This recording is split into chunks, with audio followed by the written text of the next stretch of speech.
Hello and welcome. You are watching News 9. A day to go for the budget, and India's National Economic Survey is out as the precursor. Over the next 30 minutes or so, we'll tell you all about it. And joining us in the studio is Mitali, Nikore, economist. Thank you, Mitali, for being with us.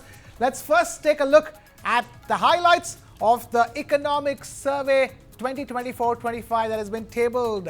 The real GDP for the financial year 2025 ending in March 2025 has been estimated at 6.4%, and that's been driven by agriculture and the services sector. As far as the coming financial year goes, financial year 2026, GDP growth has been seen in the range of 6.3 to 6.8%. Construction sector growth is 15% above pre-pandemic levels. Agriculture sector continuing to remain strong in the first 9 months of the current financial year, consistently operating well above trend levels. Industrial growth as a whole above pre-pandemic levels, mainly because of agriculture, and of course the services sector, which is also showing robust growth in the recent years. Meanwhile, there's some positive signs for inflation management in India. Retail inflation softening to 4.9% in the first 9 months of the current financial year, from April to December, that is, as compared to 5.4% in the previous year. Global uncertainties and profit-taking by FPIs, or foreign portfolio investors, is leading to capital outflows, according to the Economic Survey. Gross foreign direct investment, or FDI inflows, meanwhile, have shown signs of revival. It's up over $55 billion. NPAs in the banking system at a 12-year low. That's being quoted from the RBI Financial Stability Report. Meanwhile, loans to MSMEs registered a growth of 13% on a year-on-year basis. Exports saw a steady growth in the first 9 months of the financial 25. Exports witnessing 6% growth to reach above $600 billion. Growth in services and goods exports, excluding petroleum and gems and jewelry, was above 10%, 10.5%. At the same time, imports growing by 6.9% in the first 9 months of the financial 2025, reaching over $682 billion. The Economic Survey also points out that India will need to create 78.5 lakh new non-farm jobs annually. That's every year until the year 2030-32.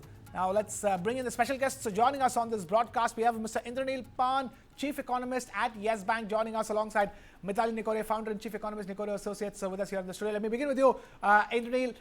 Talk to us your first thoughts on the Economic Survey. The Economic Survey clearly batting for deregulation to unlock India's economic potential. Well, I think absolutely correct, in the sense that what you pointed out are all what we have achieved. But there is, I think, a lot more that you need to achieve if you have to sort of achieve your Viksit Bharat goal in 2047.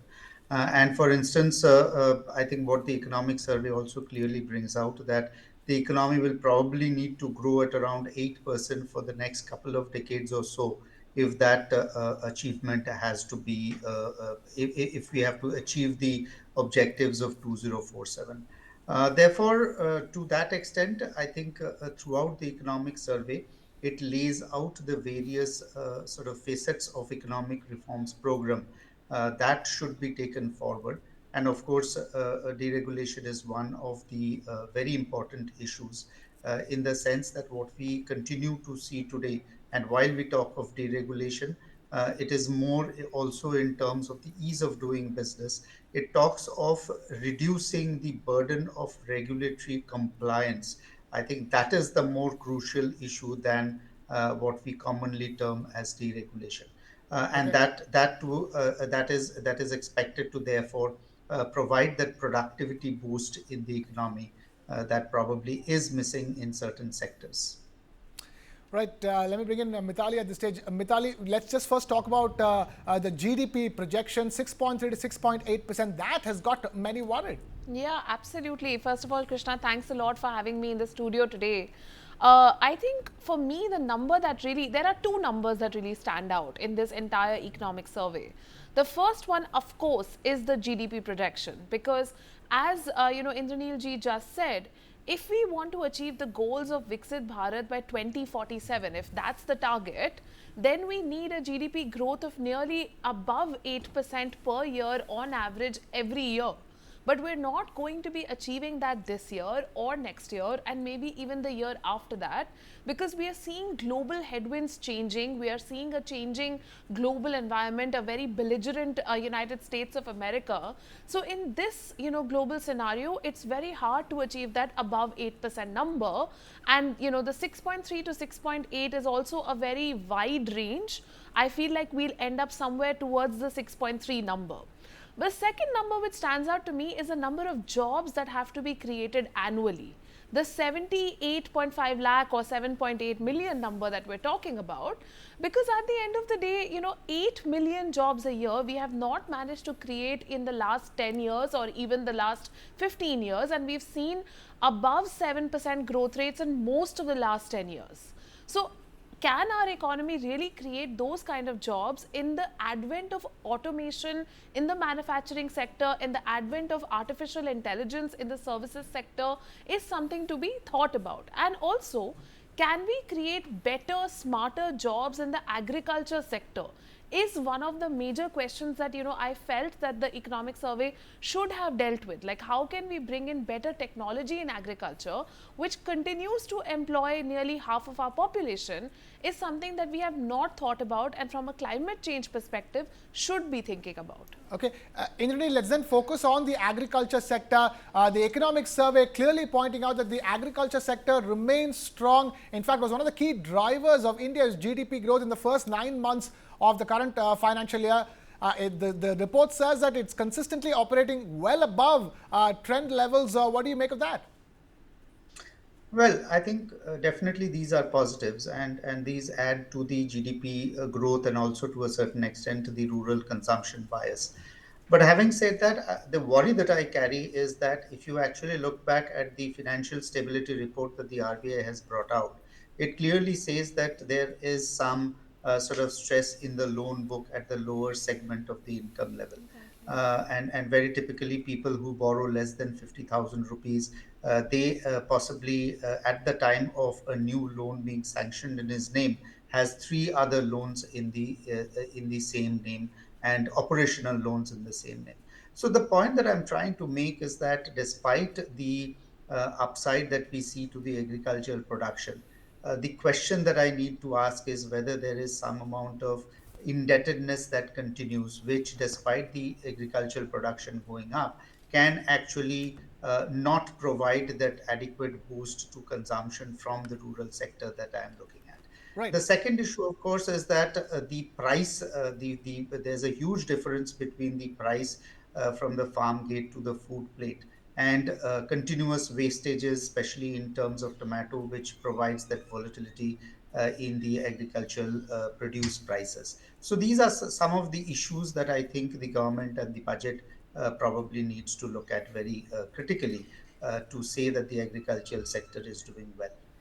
Right, Mitali, you wanted to weigh in on that. The agriculture sector, on the surface of it all, is driving India's economy at this stage. But the fact of the matter is that huge lacunas lie. Yeah, absolutely, Krishna. I mean, if you think about it, there is so much scope for innovation in agriculture. There is so much scope for, I think if we look at the podcast that Nikhil Kamath had done with the Prime Minister a few weeks back, and even another one that he did, he spoke about the makhana. And that's just one product. And the fact that it has a 3,000 crore potential market share.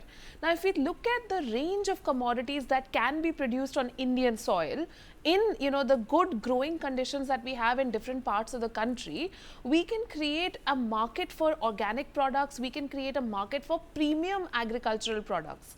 But we're not thinking completely in that direction. Okay. At least with millets, we were able to diversify our grain industry to some extent, but even now we're not thinking sufficiently about agriculture reform. We continue to produce a lot more of rice and wheat. So I think somewhere we have to start thinking about better, more climate sensitive agriculture production practices, okay, as well as commodities. Okay. I'm asking this question because the agricultural output also has a direct impact on inflation. You see the food inflation is at 6.5% for the first 9 months of this year. overall retail inflation has softened from 5.4% to 4.9%. But the fact of the matter is that the food inflation remains sticky, especially Indranil, you were talking about tomatoes. Tomatoes, onions, and potatoes top are the ones that are ensuring that the food inflation remains high. Absolutely, and which necessarily points to the direction of the fact that we need to have the value chain structure of the food gate to the farm plate, farm gate to the food plate, really in order so as to reduce these wastages. And tomato obviously is a big example.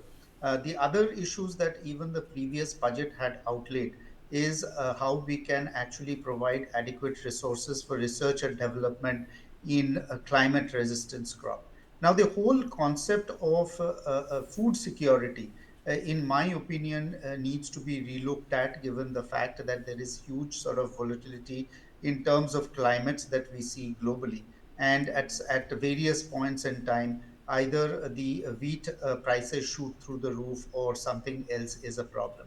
So these are some of the factors that need to be taken into consideration, and development of the agricultural sector or energizing the agricultural sector also to a certain extent may help the government in terms of the employment generation. Because if you really look at our manufacturing sector, despite the PLIs and everything, our manufacturing sector still continues to be capital intensive while we have surplus labor. So somewhere I think the thought process in terms of providing the boost to the manufacturing sector versus the creation of employment and absorption of labor is something that needs to be realigned. And that to that extent, if we are able to even sort of provide adequate marketable surplus from even the smaller farmers by, say, a corporatization of the farming structure, that possibly will also help tap the potential of the agricultural sector and its income levels. Right. Sticking with inflation, Mitali, there's also mention of how possibly commodity price inflation could be coming down in the next financial year, because of which overall inflation levels could come down, which means that you can expect better news from inflation going forward, at least according to the economic survey. No, definitely. I mean, Krishna, when we look at the trends, firstly, I think the RBI has done a phenomenal job on inflation management over the last 7 to 8 years since we brought in the inflation targeting regime. So they have never actually let inflation exceed 7% even in the last 7 to 8 years, which is, I think, a big achievement. Now, when we look at the current trends on inflation, definitely we are going to start seeing a decline, because at the cyclical level also that's happening. But the main reason for inflation every cycle that we see the uptake is because of the supply chain impacts. At the end of the day, food inflation remains our number one driver for inflation, and the number two driver is fuel inflation. Now, we know that fuel we will be importing. So if we have to actually reduce fuel inflation, we have to invest in renewable energy. We have to invest more and more in solar plants and distributed power supply structures. And to some extent, I would have liked to see more thinking from the economic survey on this. And the second point is around food inflation, and for that we are already working. I think on that a lot of work is being done in terms of the logistics infrastructure, which is being set up under the national logistics policy to reduce the transport cost and logistics cost of getting food supplies from a farm to a consumption center, or even exporting. So I think that area is actually doing well, but the area where we need to do more is on the fuel inflation control, and this is the time to invest in this infrastructure rather than only relying on monetary management. Okay. Talking about imports, let's then also bring in the import data that we have from the National Economic Survey. Imports growing by 6.9% in the first 9 months of the current financial year. It's at $682.2 billion, Indranil, whereas India's exports in the same time is $602 billion with a 6% growth. These numbers also paint a very mixed bag kind of a picture, don't they? Yeah, it does. But with due consideration, I think imports have also been boosted up quite significantly because of the gold imports. Okay. So I'm not sure if that's a productive import that we are doing. Having said that, I think Mitali did point out of the reliance that India still has on fuel imports, which we possibly can't do anything much. But as we expect the global economy to slow down to a certain extent, we'll possibly get the benefits over there. But what we actually see is that these are specifically the elements which have actually boosted the import side. The non-oil, non-gold imports is also relatively on the stronger side, or were relatively on the stronger side. My sense there is that in the first half of the financial year, we had urban consumption demand continuing in a very significant way, which to a certain extent has been slowing down, and therefore the non-oil, non-gold import will possibly, to a certain extent, also slow down. But point made, exports, I think there is a problem. And even if I look at the exports as a proportion of GDP, that has actually stuck at around 10.5 to 11%, even with all the efforts of the government. So I think we need to get out over there, have more FTAs coming up. We need to have a clear sort of targeted sort of marketing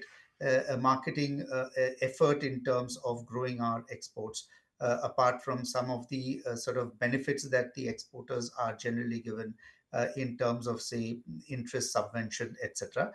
My hope to a certain extent also is that some of the negative effects of the global slowdown can actually be neutralized by the depreciation of the currency, which necessarily means that I'm expecting the depreciation of the currency to continue, and the RBI possibly allowing the currency to realign to the fair value levels.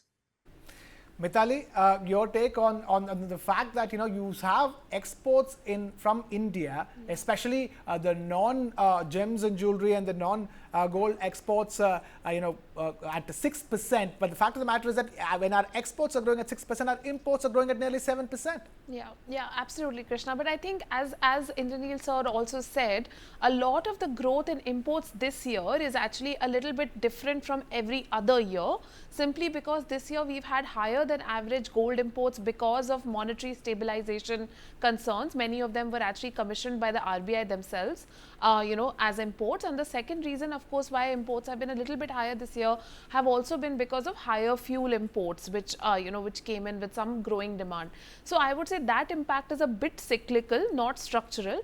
Having said that, it is extremely important to support the exporters. I have been interacting with groups after group of industries, particularly MSMEs who participate in global supply chains, and they are requesting the government again and again to simplify the processes of exports, to reduce custom duties also, because what happens many times is, if you want to export a commodity A, sometimes you might import a part that goes into producing that commodity A, and you end up paying a high custom duty even on importing the raw materials for producing a final product. And therefore, it's very important to look at rationalizing custom duties, not only to benefit our own industry, but also to make our goods more competitive in a very difficult trade environment, which is likely to come ahead in 2025 and 2026. Okay, we're talking about the MSMEs. The fact of the matter is that the survey also talks about loans. Credit to MSMEs witnessing a growth of 13% in the banking sector. Indranil, let's talk about that and about the fact that NPAs in India's banking system are at a 12-year low. And in fact, the economic survey quoting RBI's financial stability report for that. I think we have been talking about the health of the banking sector for quite some time, in the sense that yes, the NPAs and the GNPAs has been coming down. But to a certain extent, the reduction in the NPAs and the GNPAs, if you very clearly look at the RBI reports, is also because of significant write-offs on the retail lending side. So Okay. that's the very point that I mentioned at the very beginning, is that my concern for the Indian economy is whether there is a level of indebtedness that we are carrying at the lower segment of the population that might actually be very difficult to unwind, and some amount of debt weight loss out of the COVID may need to carry. On the MSMEs, I think there was a clear policy for the MSMEs in the previous budget in terms of extending the loan guarantee scheme for the MSMEs. And when the loan guarantee scheme was run during the COVID period, we did see the loans to the MSMEs from the banking sector shoot up quite significantly, even though loans to the larger industries were actually sort of coming down and sort of settling at lower levels.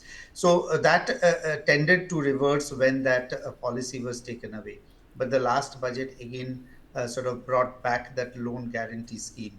And that's possibly one reason why the MSME sector is pulling a significant amount of loans in this condition, given the fact that it automatically sort of differentiates a certain sector in terms of the risk assessment because of the guarantee being written on it. So that I think is the most important perspective.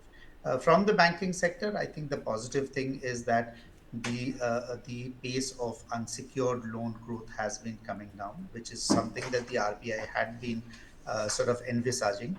On the other hand, however, the credit deposit ratio, so to say, is still sticking at around 80%, which I'm not sure whether the RBI is liking. And that is some of the so therefore there are some sort of inherent risks within the lending structure that we can see, even though we may talk about banking sector balance sheets overall remaining healthy, and the most adverse stress scenarios, as the RBI's FSR report has pointed out, will not erode the capital structure of India's banks. Okay. Let's quickly, put the spotlight on money coming into India and money going out of India. The economic survey admitted to the fact that the global uncertainties and profit taking by FPIs or foreign portfolio investors did lead to capital outflows. We all know about it. We all been witnessing what's happening in India's stock markets in terms of foreign money being pulled out of India's stock markets. But at the same time, as far as FDI is concerned, or foreign direct investment, gross FDI inflows into India are showing signs of revival. Mitali, if you're worried about money going out to stock markets, there is some solace in the fact that foreign direct investment into India is continuing to grow. Absolutely, Krishna. I think at this point in time, when we look at the global scenario, there are few economies that are highly performing economies which are economically sound on a medium term basis. India has proved in the last decade to be one of the fastest growing emerging economies of the world.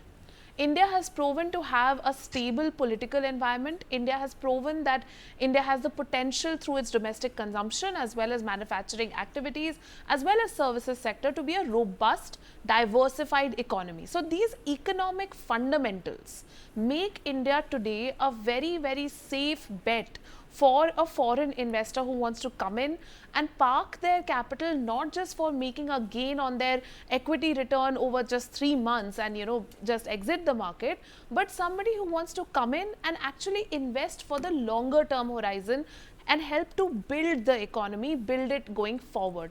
So therefore, I am very enthusiastic about the foreign direct investment returns and also about the FDI inflows, because India continues to be, even with a strong US economy, even with strength in other economies like China reviving, we will still see India to be a very good alternative for a diversified portfolio.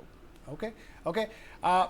Let me then bring in the most important question. The economic survey, Indranil, is like a precursor to the budget, supposedly giving a direction in which the budget should be. What would be your expectations from budget 2025 based on the economic survey? I would slightly differ. I generally don't take the economic survey as a precursor to the budget. Okay. It's a different issue that in the last budget we saw a lot of reflections of the economic survey. That's one part of the story. Separately, in terms of the budget expectations, I think very critically, I don't think there will be a challenge in meeting the 4.5% which the finance minister had been promising. So that's easily done. The second, I think, if I take sort of cognizance of the last year's budget, it was very critically said that there were 9 areas that they were looking at, which included the employment and the skill generation, the infrastructure, the social sector, the women empowerment, and how youth can actually be sort of energized in the current domestic atmosphere. So those are some of the things that it was very clearly highlighted form the basis of future years' budgets. And more sectors and more areas can actually get added, which necessarily means that we should be very solidly on the reforms path that the previous budgets have chosen to sort of in terms of achieving the Viksit Bharat objective. Now, very specifically to say, I think the critical area that the budget needs to look at is the employment and the skill generation. And without employment and the skill generation, today's per capita income is $2,500 only, compares relatively quite poorly even with peer-rated economies. And unless that significantly tends to move up, the sustaining consumption power of the domestic economy that we tend to talk about, be it rural or be it urban, generally sort of doesn't appear in front of my eyes, which necessarily means that the fiscal headroom in terms of providing continuously infrastructure boost, either in the form of roads and railways, plus because we have done so much in those areas, the absorptive capacity remains relatively on the lower side. And that's the sort of course correction that we need to do. In terms of infrastructure, I think if you really want to link it to the economic survey, I think the economic survey makes it pretty clear that there are certain thrust areas which include, say, e-vehicles or a sort of alternative energy in terms of solar energy. A significant amount of imports continue to come from China.